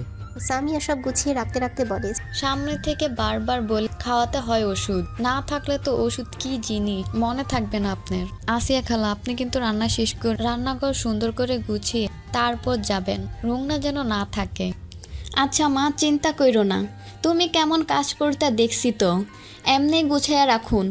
তুমি যাও রেডি হও গিয়ে, রাফানের বাবা আইলে তো যাইতে হইব। সামিয়া আর কথা না বাড়িয়ে সব গুছিয়ে দিয়ে চলে যায় নিজের ঘরে তৈরি হতে। একটু পরে বেরোবে চৌধুরী বাড়ির উদ্দেশ্যে। ভাবতেই মনটা খুশি হয়ে যাচ্ছে। তালুকদার কর্তাকর্তি বসে আছেন, মুখে তাদের খুশির ঝলক। মেয়েটা সংসারটাকে একদম নিজের হাতে নিয়েছে, সবকিছু সামনে রাখে। আমাদের ছেলে বেশি বেশি হিরোর টুকরোই এনেছে গো, আল্লাহ যেন তাদের ভবিষ্যৎ আরও সুখে রাখে। রাফান কেবলই বাসায় ফিরেছে। রুমে ঢুকতে তার প্রিয়তমা স্ত্রীকে আয়নার সামনে দাঁড়িয়ে তৈরি হতে দেখে এগিয়ে গিয়ে পেছন থেকে জড়িয়ে ধরে। সামিয়া আয়নায় রাফানের দিকে তাকিয়ে মুচকি হেসে ওঠে। তার হাসি দেখে রাফান চোখ মুখ খিচে বলে ওঠে, উফো, এখানেই তো মরে যাই। তার কথায় সামিয়া খিলখিলিয়ে হেসে ওঠে, তাকে ছাড়িয়ে বলে, হয়েছে, আগে ফ্রেশ হয়ে আসুন, ওই যে কাপড় রাখা আছে বিছানায়। মাথা নেড়ে চলে যায় বাথরুমে। ফ্রেশ হয়ে বেরোতেই দেখে সামিয়া শাড়ির আঁচল ঘাড়ের দিকটায় পিন মারতে চেষ্টা করছে। তা দেখে সে এগিয়ে গিয়ে তার হাত থামিয়ে দেয়। পিন নিজের হাতে নিয়ে সুন্দর করে পিনটা লাগিয়ে দেয়। তারপর ঘাড়ে পড়ে থাকা চুলগুলো এক হাতে সরিয়ে সেখানে নিজের ঠোঁটের ছোঁয়া এঁকে দেয়। সামিয়ার সঙ্গে সঙ্গে চোখ বুজে নেয়। তা দেখে তাকে নিজের দিকে ফিরিয়ে দুগাল নিজের হাতের মুঠোয় নিয়ে কপালেও একবার নিজের ঠোঁট চালায় রাফান। তুমি এত আদরে কেন বউ? সামিয়া চোখ মেলে তাকাতে নিলে তার চোখের উপরে আবারও ঠোঁট ছোঁয়ায়। আলতো করে বুকে জড়িয়ে নেয়। সামিয়ার চোখের কোণায় পানি। আমাকে এত ভালোবাসেন কেন? কারণ তুমি আমার আদরে পাখি, আমার একান্ত সুখ। শক্ত করে জড়িয়ে ধরে রাফানকে। মনে মনে কয়েকশোবার আলহামদুলিল্লাহ বলে নেয়। প্রতিক্ষণেই সে আল্লাহর কাছে শুকরিয়া আদায় করে। সে বিশ্বাস করত আল্লাহ তার বান্দার জন্য উত্তম পরিকল্পনা করে রাখে, আর সেই বিশ্বাস তার দিনকে দিন আরও গভীর করছে। একজন নারীর সুন্দর একটা সংসার আর স্বামীর ভালোবাসা ছাড়া আর কি বা চাওয়ার আছে? এগুলো যারা পায় তারাই পৃথিবীর সুখী মানুষ। সকাল থেকে চৌধুরী বাড়িতে যেন উৎসবের আমেজ, কারণ আজ 2 মেয়ের জামাই আসবে। বাড়ির 2 পুত্রবধূ সকাল থেকেই ব্যস্ত রান্নার আয়োজনে। মেয়েকে বারবার কড়া ভাষায় বলে দিয়েছে, রুদ্র বেশি কাজ কম করো না, ভারী কাজ তো একদমই না। কিন্তু কে শোনে কার কথা? একের পর এক প্রিয় রান্না তৈরি হচ্ছে। জামাইদের আপ্যায়নে যেন কোনো ত্রুটি না থাকে। মেঘ সেই থেকে একটানা হেসেই চলেছে। তার এই হাসি সুমনার চোখে যেন বাড়তি খোঁচা। গাল ফুলিয়ে তরকারি নাড়তে নাড়তে সে মুখ গোমরা করে বসে আছে। সুমনা সেই প্যাঁচার মতো মুখ দেখে মেঘ আর সামলাতে না পেরে খিলখিলিয়ে হেসে উঠল। বলেছিলাম ফু দিয়ে খা, তা না গরমটাই মুখে নিলি, জিবা কার পড়েছে? সুমনা ক্ষিপ্ত হয়ে উত্তর দিল, আমার মুখ পড়েছে আর তুই হাসছিস? আসলেই যারা শয়তান হয় হিংসুটে হয়, আমার খাওয়া দেখে তুই হাসছিস? কিছুক্ষণ আগে তরকারির ঘ্রাণে লোভ সামলাতে না পেরে সুমনা তড়িঘড়ি করে গরম তরকারি মুখে তুলে নেয়। ফলস্বরূপ মুখ পুড়ে যায়। আর সেই দৃশ্য দেখে মেঘের হাসি। তবে এটাও সুমনার নতুন কিছু নয়। প্রায় রান্না করতে করতে না দেখে না ফু দিয়ে গরম খাবার মুখে তুলে ফেলে। প্রতিবারই মুখ পুড়ে যায় আর মেঘ বারবার সাবধান করে। যাই হোক, তাদের 2 জায়ের সংসার এভাবেই চলছে। খুনসুটি আর হাসি ঠাট্টার ভেতরে দিয়ে বেশ মিলেমিশে কাটিয়ে দিচ্ছে। দুপুর 12টার মধ্যে বাড়িতে পৌঁছে যায় 2 মেয়ে আর তাদের জামাই। সবাই মিলে ওয়েলকাম করে নেয় অতিথিদের। পিহু সামিয়া একে অপরের মুখের দিকে কয়েকবার তাকায়, কয়েক পলক। দুজনের চোখের ভাষা একই। কই ছিল এ বাড়ির মেয়ে, আর এখন মেহমান হয়ে আসতে হয়। মেঘ আর সুমনা তাদের আপ্যায়নে ব্যস্ত হয়ে পড়ে, আর বাকিরা মেয়ে জামাইদের নিয়ে গল্পে মেতে ওঠে। এর কিছুক্ষণের মধ্যেই রুদ্ররাও এসে পড়ে। আজ বিশেষ করে পরিবারের সঙ্গে থাকার জন্য কাজ ফেলে এসেছে তারা। সকলের কোলাহলের মাঝে হঠাৎ রুদ্র গলা খাকারি দিয়ে উঠে দাঁড়িয়ে, বাড়িতে নতুন মেহমান আসতে চলেছে। কথাটা বলতেই সবাই চুপ হয়ে যায়। কৌতূহলী দৃষ্টি একসাথে ছুটে আসে রুদ্রের দিকে। মায়ের কে আসবে রে রুদ্র? এই প্রশ্নে রুদ্র একবার মেঘের দিকে তাকায়। মেঘ তখন লজ্জায় মাথা নিচু করে রেখেছে। পিহু, সাদ, সামিয়া, তাহমিদ একে একে সবাই প্রশ্নের ঝড় তুলতে থাকে। রুদ্র তাদের কৌতূহলকে থামিয়ে মৃদু হাসিতে বলল, এ বাড়ি মাতিয়ে রাখতে আসবে কেউ একজন, মুহূর্তে ঘরে নেমে আসে এক অদ্ভুত নিস্তব্ধতা, সকলের চোখে চাহনি অবাক। রুদ্র উঠে মিষ্টির বক্স এনে দাদি আর ইরশাদুল চৌধুরীর সামনে ধরল। বুড়ি, তোমার নাতনির ঘরে পুতি আসতে চলেছে। আব্বু, তুমি দাদা হতে যাচ্ছ। কয়েক সেকেন্ড যেন সময় থমকে দাঁড়ালো। সবাই অবাক হয়ে যায়, বুঝে ওঠে না কিভাবে প্রতিক্রিয়া জানাবে। পরপরই পিহুরা চিৎকার করে লাফিয়ে ওঠে খুশিতে। মেঘকে ঘিরে ধরে চারপাশ মাতিয়ে তোলে তারা। তাহমিদ, সাদ, পিহু যেন পারলে এখনই মেঘকে মাথায় তুলে নাচে। ফুপু চাচা হওয়ার আনন্দে কেউ জায়গায় স্থির থাকতে পারছে না। সিদ্দিকা বেগমের চোখ বেয়ে পানি পড়ছে। তিনি দাদি হবেন। সঙ্গে সঙ্গে নিজের গলার স্বর্ণের চেন খুলে মেঘের গলায় পরিয়ে দেয়। তার পুরো মুখ জুড়ে আদরে ভরিয়ে দেন তিনি। এমনকি তখনই কড়া গলায় ঘোষণা করে বসেন, আজকের পর থেকে তোমার রান্নাঘরে ঢোকা নিষেধ। তাহেরা বেগমও একই সুরে সাই দিলেন। অন্যদিকে পিহরা তো আর থেমে নেই। বাচ্চার নাম রাখা থেকে শুরু করে ভবিষ্যতের সব প্ল্যান ঠিক করা শুরু হয়ে দিয়েছে। যেন এখনই বাজারে গিয়ে কেনাকাটা করে ফেলার প্রস্তুতি নিচ্ছে তারা। ইরশাদুল চৌধুরী আনন্দে উদ্বেল হয়ে ভাইকে সঙ্গে নিয়ে মিষ্টি বিলাতে বেরিয়ে গেলেন। চৌধুরী পরিবারের প্রথম বংশধর আসতে চলেছে বলে কথা। ভাই বোন মা বাবা সবার চোখে মুখে তখন এক অপার উল্লাস। এই আনন্দ উন্মাদনার ভিড়ে দাঁড়িয়ে রুদ্র এক দীর্ঘ নিঃশ্বাস ফেলল। হয়তো সেই নিঃশ্বাসে মিশেছিল স্বস্তি, তৃপ্তি আর অদ্ভুত এক দায়িত্ববোধের ছোঁয়া। 7 বছর পর আম্মু বনু কাঁদে। আম্মু বলতে বলতে অধৈর্য হয়ে 6 বছরের ছোট্ট শেহরাজ চৌধুরী রুদ্রান নিজেই তার 1 মাস বয়সী ছোট বোনকে কোলে তুলে নেয়। কাঁপতে থাকার ক্ষুদ্র হাত দুটো দিয়ে বোনকে সাবধানে আগলে রাখে। তারপর আস্তে আস্তে কোলে দোলায় ছোট রোদেলাকে। না বনু, ডোন্ট ক্রাই। এই তো ভাইয়া আসি, তোমার ভাইয়া আছে তো। Stop caring, stop. ভাইয়া থাকতে কিছুই করতে পারবে না। অদ্ভুতভাবে তার কণ্ঠেই থেমে যায় ছোট্ট রোদেলার কান্না। ছোট ছোট চোখ মেলে তাকিয়ে থাকে ভাইয়ের দিকে। দৃশ্যটা দেখে শেহরাজের মুখ উজ্জ্বল হয়ে ওঠে খুশিতে। বোনের গালে পরপর কয়েকটা চুমু খেয়ে এসে বলে ওঠে, that's my good Banu. Ma'am বলেছে যারা কথা শুনে তারা গুড হয়। তুমিও আমার কথা শুনবে, ওকে? 1 মাসের শিশু হয়তো পুরোটাও বোঝে না, কিন্তু ভাইয়ের কথায় অকারণেই হেসে ওঠে। আর বোনের হাসিতে শেহরাজও হেসে উঠল। তাদের সেই হাসি যেন ভাই বোনের বন্ধনকে এক অদ্ভুত মায়ায় বেঁধে ফেলল। দরজায় দাঁড়িয়ে মেঘ আর রুদ্র চুপচাপ উপভোগ করছে এই দৃশ্য। ছেলের ডাকে ছুটে এসেছিল মেঘ, কিন্তু রুদ্র তার হাত ধরে আটকে দেয়। মুহূর্তটা এতটাই অনন্য যে স্মৃতির পাতায় ধরে রাখতে ভিডিও করতে ভুল করেনি সে। রুদ্রের মন পড়ে যায় শৈশবের দিনের কথা। সেও তো ঠিক এভাবে আগলে রাখতো নিজের বোনকে। হঠাৎই বোনের কথা মনে পড়তেই ভিডিওটা পিহুর কাছে পাঠিয়ে দেয়। পিহু নিশ্চুপ বসেছিল। হঠাৎ নোটিফিকেশন ভেসে ওঠে রুদ্রের পাঠানো ভিডিও, সাথে একটি মেসেজ। ঠিক যেন ছোট্ট রুদ্র আর পিহু। প্লে করতেই চোখ ভিজে ওঠে তার। ভিডিওর দৃশ্য যেন তাকে ফিরিয়ে নিয়ে যায় সেই শৈশবে। চোখের সামনে ভাসতে থাকে তাদের ভাই বোনের ছোট থেকে বড় হওয়ার মুহূর্তগুলো। ভাইয়ের আগলে থাকা ছোট পিহু আজ সংসার, স্বামী, সন্তান নিয়ে ব্যস্ত। সময় কত দ্রুত পেরিয়ে যায় ভাবতেই অবাক লাগে। আম্মু, কাঁদছো কেন? কি হয়েছে? তোমাকে কেউ কিছু বলেছে? একবার খালি বলো, আমি গিয়ে ওকে মেলে আসবো। এত সাহস আমার আম্মুকে কাঁদায়? ছেলের সকল ও সরল উক্তিতে পিহুর ভাবনায় ভাঙন ধরে। চোখ মুছে ফাজানকে টেনে কোলে বসায়। এসব বলে না ফাজান, মারামারি খুব খারাপ কাজ। কিন্তু আম্মু, তোমাকে কেউ কষ্ট দিলে আমি মারবো। ছেলে দৃঢ় কণ্ঠে কিছুক্ষণ চেয়ে থাকে। রাগ ঠিক বাপের মতোই পেয়েছে। হালকা হেসে গালে চুমু খায়। আম্মুকে কেউ কষ্ট দেয়নি। দেখো রোদেলা ভাইয়ার সাথে কত খেলা করছে। ভিডিও দেখতেই ফাজান হঠাৎ আবদার করে বসে। ঠিক আম্মু, আমার একটা বনু লাগবে। তখনই ফারহান ঘরে ঢোকে। মা ছেলেকে একসাথে বসে থাকতে দেখে এগিয়ে আসে। ছেলেকে কোলে তুলে পিহুর পাশে বসে গম্ভীর গলায় বলল, তোমাকে না কতবার বলেছি এই অবস্থায় ফাজানকে কোলে নেবে না। কিন্তু ফাজান তার আবদার বাবার কাছেও চালিয়ে যায়। আব্বু, আমার একটা বনু লাগবে। ছেলের কথায় হেসে ফারহান উত্তর দেয়, আর কটা দিন ওয়েট করো বাবা, তোমার ছোট্ট বোন আসতে যাচ্ছে আমাদের মাঝে। বাবার কথায় ফাজান আনন্দে লাফিয়ে ওঠে। আমার বনু আসবে, আমিও কোলে নেব। ছেলের উচ্ছ্বাস দেখে পিহু ফারহানও হেসে ওঠে। সব সুখ তো এখানেই, ছেলের হাসিতেই। এবার জলদি রেডি হও, নানুর ওখানেও তো যাব। তোমার মেঝো মামার বাবু আসবে আজকে। খালি বাবু আর বাবু। ছেলের সরল মন্তব্যে পিহু ফারহান একে অপরের দিকে তাকিয়ে জোরেই হেসে ওঠে। বললাম শাড়ি পরতে হবে না। মিষ্টি আঁচল গুছাতে হেসে উত্তর দিল, তাই বললেই হয় নাকি? শাড়ি ছাড়া বউ ফিল আসে না। রিক এগিয়ে এসে হাঁটু গেড়ে বসে পড়ে। যত্ন করে শাড়ি কুচি ঠিক করতে করতে বলল, এই অবস্থায় শাড়ি না পরলেও চলে, একটু এদিক সেদিক হলেই তো বিপদ। এত ভেবো না তো, কিছু হবে না, তুমি তো আছোই, আমাকে কি এমনি এমনি ছেড়ে দেবে নাকি? রিক উঠে দাঁড়িয়ে মিষ্টির গাল টেনে বলল। মিষ্টি তা তো আছি, তবুও ভয় হয় যে। মৃদু হেসে রিকের গলা জড়িয়ে বলল। রিক ও কিছু হবে না মশাই, দেখবে আমাদেরও রোদেলার মতো একটা মেয়ে হবে। হেসে জিজ্ঞেস করলো। রিক তোমার এত মেয়ের শখ? তবে ছেলে হলেও আলহামদুলিল্লাহ হেসে বলল। সামি আল্লাহ যেন আমার মিষ্টি বউয়ের সব আশা পূর্ণ করে, আমিন। এবার চলো। আর সাফাত মন খারাপ করে বসে আছে। তাদের মুখের মলিনতা দেখে শেহরোজ এগিয়ে আসে, দুই ভাইকে জড়িয়ে ধরে ছোট্ট কণ্ঠে সাহস জোগায়।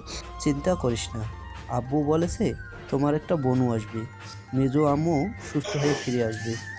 5 বছরের শেজওয়ান চৌধুরী সামির আর 3 বছরের মারিস চৌধুরী সাফাতকে শেহরাজের এভাবে আগলে রাখা যেন ঠিক রুদ্রের প্রতিচ্ছবি। পাশেই বসা এরশাদুল চৌধুরী আর এনামুল চৌধুরী বিস্ময় একে অপরের দিকে তাকিয়ে আছেন। রুদ্রের ছেলে দেখতে যেমন বাবার মতো, তেমনি বুদ্ধি আর দায়িত্ব হুবহু তার ছায়া। কেমন ঢাল হয়ে দাঁড়ায় ভাইদের জন্য। তখনই তামান্নার ডাক পড়ে। দ্রুত চলে আসো তো বাবারা, খেতে হবে নাকি? ছোট চাচির ডাক পেয়ে শেহরোজ ভাইদের নিয়ে দৌড়ে যায় টেবিলের দিকে। তারা বসতেই তামান্না একে একে খাবার তুলে দেয়, যত্ন করে খাইয়েও দেয়। চৌধুরী বাড়ির ছোট বউ মানে তাহমিদের একমাত্র স্ত্রী তামান্না শেখ ভীষণ প্রাণবন্ত আর মিশুক স্বভাবের।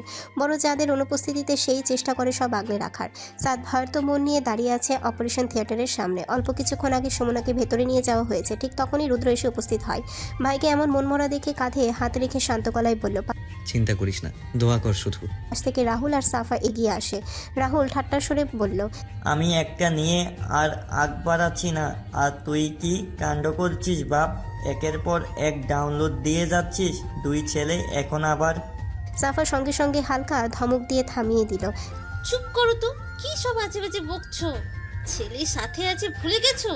তাদের কথার মাঝে রুদ্র হেসে এগিয়ে এসে 6 বছর বয়সী রাদিফকে কোলে তুলে নিল।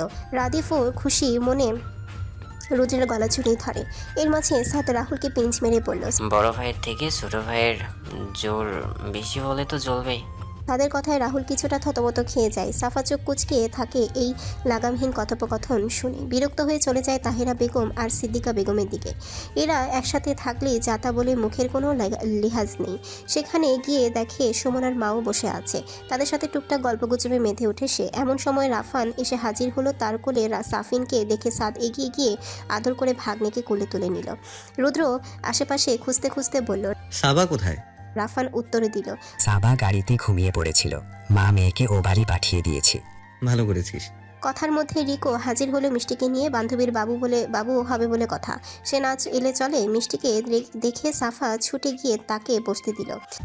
এই অবস্থায় আসতে গেলে কেন? মিষ্টি মুচকি হেসে বলল, সবাই একত্র হবে, আমি না আসলে যে এই মজা মিস করে ফেলবো। সাফাও হেসে উঠে তার সাথে কিছুক্ষণ পর ফারহানও চলে আসে। পিহুর ডেলিভারির তারিখও ঘনিয়ে আসার তাকে চৌধুরী বাড়িতেই রেখে এসেছে। যদিও পিহু জেদ করছিল এখানে আসতে। ফারহানকে দেখে রুদ্র এগিয়ে যায়, পিঞ্চ মেরে বলল, কিরে লেট লতিফ, আমার ভাগ্নে কই? ফারহান চোখ ছোট ছোট করে বলল, আগে গেলে বাগে খাই। রুদ্র হো হো করে হেসে উঠল, ভাব নিয়ে বলল, ছেলেও তোর কয়েক মাস আগে জন্ম দিয়েছি, মেয়েও। আবার আমিও তোর থেকে 3 দিনের বড়। এবার মানতে শিখ আব্বা কেডা। ফারহান রুদ্রের পিঠে চাপড় মেরে বলল, মুখটা বন্ধ কর শালা, নয়তো আরো আব্বা ডাক শোনার আগে বংশের বাতি নিভেই দেব। মাঝে বলে উঠল, সে যে বলেন, দুলাভাই রিয়েল আব্বা কিন্তু আমার হাত দুলুল। ভবিষ্যৎ ক্রিকেট টিম নিয়ে বাংলাদেশ মাঠে নামবে, প্রথম বিশ্বকাপ সাত ভাইয়ের ঘরেই থেকে আসবে। মুহূর্তেই রিকের কথায় এক একজন হেসে ওঠে। এদিকে বেচারা সাদ করা চোখে তাকিয়ে রিকের দিকে। তার লুক কিছুটা এমন, তোকে খালি একবার হাতে পাই। হাসি ঠাট্টা আর কিছুটা ভয়ের মাঝে সবাই অপেক্ষা করছে চৌধুরী বংশের নতুন অতিথির জন্য। করিডোর ভরা শুধু তাদের আত্মীয় স্বজনের মুখে। অবশেষে আধা ঘন্টা পরে অবসান ঘটলেও ভেসে এলো ছোট শিশুর কান্না। মুহূর্তেই সবার মুখে ফুটে উঠল আনন্দের হাসি। সাদের চোখ টলমল করছে অশ্রুতে। কিন্তু ঠিক তখনই এক নার্স সাদা তোয়ালে জড়িয়ে ফুটফুটে এক বাচ্চা নিয়ে এসে বলল, মেয়ে হয়েছে। শুনেই সবাই একসাথে বলে উঠল, আলহামদুলিল্লাহ। তাহেরা বেগম এগিয়ে গিয়ে নিচের নাতনিকে প্রথম কোলে তুলে নিলেন। আদরে ভরা চোখে বলল, সাদের মতো হয়েছে। সাদ মুক্ত চোখে মায়ের দিকে তাকিয়ে পর মুহূর্তে ডাক্তারের উদ্দেশ্যে প্রশ্ন করল, আমার ওয়াইফ কেমন আছে? ডাক্তার হেসে উত্তর দিল। এরপর সবাই নতুন অতিথিকে নিয়ে ব্যস্ত হয়ে পড়ল। যেহেতু নর্মাল ডেলিভারি হয়েছে, সেদিনই মা মেয়েকে বাড়ি নিয়ে যাওয়া হলো। চৌধুরী পরিবারে আরও এক নতুন পরীর আগমনে আনন্দের হাওয়া যেন আরও দীর্ঘ হলো। তাহমিদ ভাতিজিকে কোলে নিয়ে বসে আছে অনেকক্ষণ। একবার একে আদর করছে তো একবার রোদেলাকে আদর করছে। বেশ কিছুক্ষণ তাদের সাথে সময় কাটিয়ে শেষে ছাদের কোলে ফিরিয়ে দিয়ে নিচে চলে যায়। বারান্দায় দাঁড়িয়ে তাহমিদ আকাশের দিকে তাকিয়ে হঠাৎই চোখ ভিজে উঠল তার। তামান্না বারান্দায় এসে পাশে দাঁড়াতেই অবাক হয়ে যায়। তাহমিদের তার চোখে পানি। চিন্তিত হয়ে জিজ্ঞেস করলো, কি হয়েছে তোমার, ঠিক আছো? তাহমিদ নিজেকে সামলে হেসে দীর্ঘশ্বাস ফেলে বলল, শখ ছিল আমারও একটা মেয়ে হবে, মেয়েকে আর বুড়িকে একই রকম সাজাবো, কিন্তু বুড়িটা সেই অবধি অপেক্ষাই করলো না। কোনো রকমে আমার বিয়েটা খেয়ে ফাঁকি দিয়ে চলে গেল। আজ 2 বছর হতে চললো, আমার শখ পূরণ হওয়ার আগেই চলে গেল। তামান্না তার কাঁধে হাত রেখে আলতো করে বলল, এভাবে বলো না, সবাইকেই মরতে হবে একদিন না একদিন। শুধু দোয়া করো দাদির জন্য। মেঘ বিহুদের সঙ্গে কথা বলা শেষ করে সবেমাত্র ঘরে এসেছে লাইট নিবানো দেখে। মোবাইলে তাকাতেই দেখে চোখে পড়ে রাতের 12টা। মহিলা সমাজের আড্ডা কি এত তাড়াতাড়ি শেষ হয়ে যায়? তার উপর এখন সকলের সংসারের গল্প স্বল্প, একটু তো সময় লাগবে। নিজে নিজেই হেসে এগিয়ে যায়। রুমের লাইট অন করতে হঠাৎ কিছু একটা মনে পড়তেই থেমে যায়। সঙ্গে সঙ্গে মোবাইলের টর্চ অন করতেই চোখের সামনে ভেসে ওঠে এক অপরূপ সুন্দর দৃশ্য। মেঘ মুগ্ধ নয়নে তাকিয়ে থাকে বিছানার দিকে। সেভাবেই ঠিক ততক্ষণ যে সে তাকিয়েছিল নিজেও জানে না। এভাবেই সে কতক্ষণ তাকিয়েছিল সে নিজেও জানে না। দৃশ্যটাই এমন যে শুধু তাকিয়ে থাকতে ইচ্ছে করবে। রুদ্র এক হাতে পরম যত্নে মেয়েকে আগলে রেখেছে। তার বুকের উপরে ছোট্ট রোদেলা আরামে ঘুমাচ্ছে, অন্য হাতের বাহুতে শেহরাজ 2 হাতে বাবাকে আঁকড়ে ধরে গভীর নিদ্রায় সে স্বপ্নের ঘুমে নিযুক্ত। হয়তো রুদ্রেরও চোখে লেগে এসেছে ছেলে মেয়েকে ঘুম পাড়াতে গিয়ে। নিজের শরীরও বিশ্রাম পেতে শুরু করেছে। মেঘের চোখ বেয়ে অজান্তে এক ফোঁটা পানি গড়িয়ে পড়ে। এই মুহূর্তে তার সব সুখ যেন এক জায়গায় মিলিত হয়ে কত সুন্দর একটি দৃশ্য গড়ে তুলেছে। সঙ্গে সঙ্গে সে ছবি তুলে নেয় স্মৃতির পাতায় এই মনোমুগ্ধকর মুহূর্তটি ঝুলিয়ে রাখতে। তাদের আর ডিস্টার্ব না করে ধীরে পায়ে বারান্দায় চলে যায় মেঘ। আজকের আকাশও ভীষণ পরিষ্কার, চারটি স্পষ্ট। আকাশের পানে তাকিয়ে বুক ফুলিয়ে আনন্দের সহিত মেঘ বলে উঠল, আব্বু দেখো তোমার মেয়ে কত সুখে আছে। এখন আর তোমার কাছে দুঃখ বলতে আসতে হয় না, সুখ বলতে আসি। দেখতে দেখতে চোখে নিমিশে কেটে গেল আরও 6টি বছর। সময় নদী স্রোতের মতো গড়িয়ে যাচ্ছে, কোনো থামাথামির নাম নেই। সকাল 8টা। চৌধুরী বাড়ির ডাইনিং টেবিলে বসে নাতনিদের নিয়ে গল্পে মগ্ন এশাদুল চৌধুরী ও এনামুল চৌধুরী। আজ বাড়ির সবচেয়ে ছোট 2 সদস্যদের মধ্যে প্রথম স্কুল যাওয়ার দিন। সেই নিয়ে হাজারো প্রশ্নে দাদাদের কানে ঝড় তুলছে তারা। ভাই, মানুষ স্কুলে কেন যাচ্ছে? রোদেলার কৌতূহলী প্রশ্নে এশাদুল চৌধুরী হেসে বললেন, স্কুলে যায় পড়াশোনা করতে। ওনার উত্তর শুনে পাশ থেকে আরেকজন প্রশ্ন দেয়, তো পড়াশোনা করে কি হয়? সোহরের জিজ্ঞাসা দাদা মুচকি হেসে উত্তর দিলেন, পড়াশোনা করে যে গাড়ি ঘোড়ায় চড়ে সে। কথাটা শুনে শেহের খানিক ভেবে হঠাৎ বলে উঠল, নাতি কিন্তু আমরা তো পড়াশোনা না করে পাপ্পার গাড়িতে চলি। এই সকল যুক্তিতে দাদারা দুজনেই থমকে দিয়ে একে অপরের দিকে তাকালেন। তারপর মুহূর্তে হাসিতে ভেঙে পড়লেন। তাদের হাসির শব্দে সিঁড়ি দিয়ে নামতে থাকা তাহেরা আর সিদ্দিকা বেগম ভ্রুকুচকে বললেন, ওদিকে আমাদের রেখে কি নিয়ে এত হাসাহাসি হচ্ছে শুনি? মেঘ আর সুমনা রান্নাঘর থেকে নাস্তা এনে টেবিলে রাখছিল। মেঘ এগিয়ে এসে চেয়ার টেনে হেসে বলল, ওদের আজগুবি কথা শুনেই মা আপনারা বসে পড়ুন, আমি ওদের খাইয়ে দিচ্ছি, স্কুলে যাওয়ার সময় হয়ে যাচ্ছে। মেঘের কথা শুনে সেহের ভ্রুকুচকে প্রশ্ন ছিল, আমরা শুধু স্কুলেই যাব, তা না যাবে না? আর তামনার ছেলেকে ফিডার খাওয়াতে খাওয়াতে হেসে বলল, তিহান এখন অনেক ছোট, একটু বড় হলেই তোমাদের সাথে সেও যাবে। তা শুনে সেহের ফের প্রশ্ন করলো, শাক ভাইয়া যাবে না? মেয়ে কিছু বলার আগেই চেয়ারে বসতে বসতে কেউ গম্ভীর স্বরে বলল, তোকে কতবার বলছি আমার নাম শেহরজ চৌধুরী রুদ্রান। শার্ক আবার কি স্টুপিড? শেহরাজের কথায় সাফাত পাশ থেকে বলল, ভাই। হ্যাঁ ভাইয়া, এই বনুটা নামের 12টা বাজিয়ে দেয়। এর কথায় সেহেরে নাক ফুলিয়ে তাকালো। রোদেলা খিলখিল করে হাসতে লাগলো। তাতে সেহেরের রাগ আরও যেন বেড়ে গেল। 2 হাত গুটিয়ে লাল গাল ফুলিয়ে বলল, যাও, আমি খাবো না, সবার সাথে আরি। বোনের অভিমানী মুখ দেখে সামির তার পাশে বসতে বসতে আদরে সরে গাল টেনে বলল, আমার বনুকে কে কি বলেছে? সেহেরে ঠোঁট উল্টে বিচারে দিয়ে বলল, দেখো না ভাইয়া, সাপুর বাচ্চা আমাকে বকেছে। সামির মিথ্যা হুঙ্কার দিল, এই সাফাত, আমার বোনকে বকবার সাহস কে দিল তোকে? আজকে তোকে দিব ইচ্ছে মতো। ভাইয়ের কথায় ছোট্ট সেহের গালে ফুটে উঠল অমায়িক হাসি। এভাবে ভাই বোনদের খুনসুটিতে ভরে গেল সকালের নাস্তার টেবিল। এরই মধ্যে সবাই খাবার দাবার শেষ করলো। রুদ্র 2 মেয়েকে নিয়ে বের হলো স্কুলের উদ্দেশ্যে। সঙ্গে সুমনাও যাবে। প্রথম দিন স্কুলে যদি কান্নাকাটি করে সেই চিন্তায় এসেছে। একেবারে ছুটি অবধি তাদের সাথেই থাকবে। রুদ্র ছেলের স্কুলে হাজির। অফিস রুম থেকে বেরিয়ে রেগে টেনে শেহরাজকে নিয়ে বের হচ্ছে স্কুল থেকে। এসব কি শেহরজ, তুমি তাকে মারলে কেন? শেহরাজ গম্ভীর গলায় উত্তর দিল, বিকজ হি ডিজার্ভ ইট আব্বু। ছেলের এই কঠিন স্বভাব দেখে রুদ্র দীর্ঘশ্বাস ফেলল। তাই বলে একদম মেডিকেলে পাঠাবি? শান্ত হয়ে বলল। শেহরাজের চোখ লাল হয়ে উঠল, গর্জিয়ে উঠল। আব্বু, ও আমার বনুকে টাচ করবে বলেছে, তার এত সাহস? রুদ্র ছেলেকে গাড়িতে বসিয়ে ঠোঁটের কোণে জমে থাকা রক্ত পরিষ্কার করতে করতে বলল। টাচ তো করেনি। এত অ্যাগ্রেসিভ না হতে কতবার বলেছি তোমাকে? মারার বদলে প্রিন্সিপালের কাছে বিচার দিতে পারতে। শেহরাজ ফুঁসে উঠল। আমি কিছু জানি না। কেউ আমার জিনিসের দিকে চোখ তুলে তার চোখ উপড়ে ফেলতেও আমি পিছুপা হব না, বিকজ আমি আমার জিনিস হেফাজতে করতে জানি। রুদ্র থম মেরে গেল।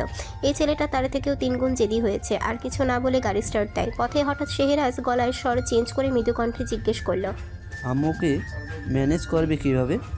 রুদ্র ছেলের দিকে তাকিয়ে একবার নির্লিপ্ত স্বরে বলল, তুমি কাজ ঘটিয়েছ, তুমিই জানো। তোমাদের মা ছেলের মাঝে আমি নেই। শেহরাজ দুষ্টু হাস। ওকে দান, আমিও আম্মুকে বলবো। তুমি যে ফারহান চাচু আর রাহুল চাচুর সাথে বসে সেদিন সিগারেট খেয়েছিলে। রুদ্র হতভম্ব হয়ে গাড়ি থামালো।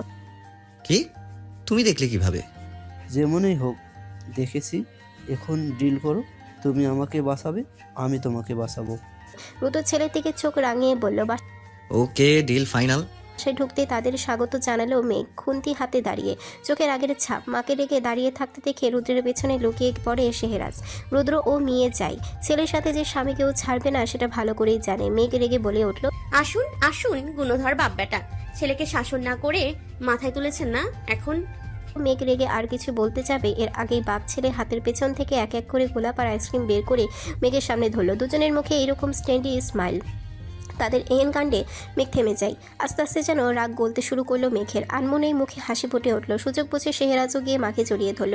আই অ্যাম সরি আম্মু, আর এমন হবে না। রুদ্র তাড়াতাড়ি বলল, হ্যাঁ হ্যাঁ, ভুল করেছে, এবারের মতো মাফ করে দাও বউ। সুমনা রান্নাঘর থেকে তাদের কথা শুনছিল, হাসি মুখে বলল, বাদ দে না মেয়ে, ছেলেটা মাত্রই স্কুল থেকে ফিরলো। মেঘে দীর্ঘশ্বাস ফেলে ফুল আইসক্রিম ভেতরে নিয়ে চলে গেল। যেতে যেতে বলে গেল, আর একবার যদি এমন হয় ছেলের সাথে বাপকেও কানে ধরে দাঁড় করাবো। এখন চুপচাপ ফ্রেশ হয়ে টেবিলে এসে যেন বসে দুজন। মুখের হাসি মেঘের মুখে হাসি লেগেই আছে। বাপ ছেলে যে ফোন দিয়ে এসেছে সে ভালো করেই জানে। শেহরাজ সবে গোসল করে রুমে ঢুকেছে, হঠাৎ 3 বিচ্ছু এসে হাজির হয় রোদেলা, শেহের ও আর সাফাত। রোদেলা উত্তেজিত স্বরে বলল, ভাইও সে এখন গান পারে, তোমাকে শোনাবে। সাফাতও লাফিয়ে উঠল। সঙ্গে হ্যাঁ হ্যাঁ ভাইয়া, বনু অনেক সুন্দর গান শিখেছে, শুরু কর বনু। সঙ্গে সেহের ভাবসহ চিরুনি হাতে মাইক বানিয়ে গেয়ে উঠল, হামকো তুমসে প্যার হো গয়া। রোদেলা আর সাফাত সঙ্গে চিল্লিয়ে উঠল। আবার সেহের চেঁচিয়ে গাইল, জিয়ার বেকার হায়। আবারও তারা, টুরুরুরু টুরুই টুরুরুরু রুরুই। এবার সেহেরের ডান হাত উঁচিয়ে গান ধরল। ইজারা মেরি বুলবুল। রোদেলারা বাকি শুরু দিতে যাবে তার আগে শেহরাজ রাম ধমক দিয়ে উঠল। সঙ্গে সঙ্গে 3 জনে থরথর করে কেঁপে উঠল। সেহের ভয়ে দৌড়ে গিয়ে সাফাতের পিছে লুকালো। স্টুপিডের দল, গান গাচ্ছিস না, শব্দ দূষণ করছিস, যা এক্ষুনি বের হয়তো আমার রুম থেকে, গো। শোনা মাত্রই সবাই ভয়ে তাড়াহুড়ো করে বের হয়ে গেল। তবে সেহের আবার ফিরে এসে দরজার ফাঁক করে হালকা উকি দিয়ে বলল, শেহের ভাই, আমি তো এখন গান গাইতে পারি, তোমার ওই গিটারটা চালাতে দিবে না? শেহরাজ আবার ধমক দিতেই সে এক দৌড়ে উধাও। এই সম্মান দিয়ে কথা বল, আমি তোর 2 মাসের বড়। সব তুই কোন ক্ষেতের মোলা, তোকে সম্মান দিব? তোর নানার ক্ষেত্রের। এই যা হাট। তুই যা, ফুট। মুখোমুখি দাঁড়িয়ে শেহরাজ আর ফাজান ছোট থেকেই যেন এদের একে অপরের সঙ্গে সাপে নেউলের সম্পর্ক। তবে বাইরে কেউ তাদের মাঝে কিছু বলতে আসলে মুহূর্তেই জুট বেঁধে যায়। এই কি হচ্ছে কি? রুদ্র এগিয়ে এসে শেহরাজকে সরায়। ফারহানও পেছন থেকে দ্রুত এসে ছেলেকে টেনে ধরে। একজন দরজা দিয়ে বেরোতে যাচ্ছিল আর একজন ঢুকতে যাচ্ছিল। ব্যাস এতেই লেগে গেছে। রুদ্র ফারহান একে অপরের দিকে তাকাতেই পেছন থেকে পিহু প্রীতিকে নিয়ে ঢুকতে মেঘের আগে বলল, তোমাদের থেকেই শিখেছে একজন আরেকজনের সাথে সতীনের মতো লেগে থাকতে। তো ছেলেরা কাঁধে কাঁধ মিলিয়ে চলবে নাকি? মাঝে শেহের আর রোদেলা দৌড়ে গিয়ে প্রীতির গালায় ঝাঁপিয়ে পড়ল। ধীরে ধীরে সবাই জড়ো হলো ড্রয়িং রুমে। এরই মধ্যে সামিয়াও তার ছেলে মেয়ে নিয়ে উপস্থিত হয়। আজ তাহমিদের ছেলের 2 বছরের জন্মদিন উপলক্ষে ছোট্ট আয়োজন, সবাই একত্রিত হয়েছে। এদিকে বড়দের আড্ডা, অন্যদিকে ছোটদের হই হুল্লোড়ে জমে উঠল চৌধুরী ম্যানশন।